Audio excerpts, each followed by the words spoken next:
केरळच्या न्यायिक इतिहासात एक नवीन अध्याय जोडला गेला आहे. 100% दृष्टीहीन असलेल्या तान्या नाथनने दिव्यांग श्रेणीत प्रथम क्रमांक मिळवून दिवाणी न्यायाधीश कनिष्ठ विभाग परीक्षा उत्तीर्ण पास केलेली आहे. शिवाय ही परीक्षा उत्तीर्ण पास करणारी महिला दिव्यांग व्यक्ती होण्याचाही मान मिळवलेला आहे. त्यांची कामगिरी देशाच्या न्यायव्यवस्थेला एक मजबूत संदेश देते की अपंगत्वाकडे क्षमतेच्या चष्म्यातून पाहिले पाहिजे.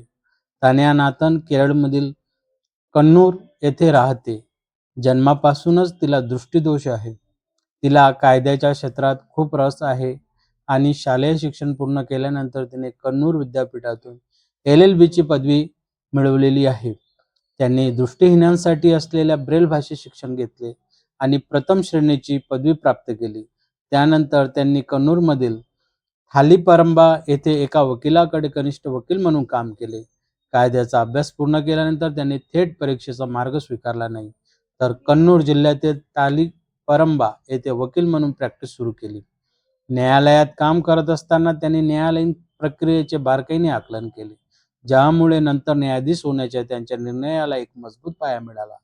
दिवाणी न्यायाधीश परीक्षेत अपंग उमेदवाराच्या यादीत अव्वल स्थान मिळवणे हा केवळ ठाण्याचा वैयक्तिक विजय नव्हता, तर तो संपूर्ण अपंग समुदायासाठी आशेचा एक नवीन किरण म्हणून उदयास आलेला आहे.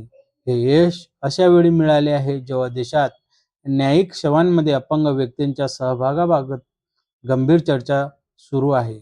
केरळच्या पहिल्या अंध न्यायाधीश म्हणून तान्या नाथन आता स्वप्न पाहणाऱ्या परंतु सामाजिक मर्यादांमुळे निराश झालेल्या हजारो तरुणांसाठी प्रेरणास्थान आहेत. त्यांचा संदेश स्पष्ट आहे: न्याय आंधळा नसावा, तर सर्वसमावेशक असावा. तान्या नाथन यांना पुढच्या भावी वाटचालीस स्टार न्यूज इंडिया तर्फे खूप खूप शुभेच्छा.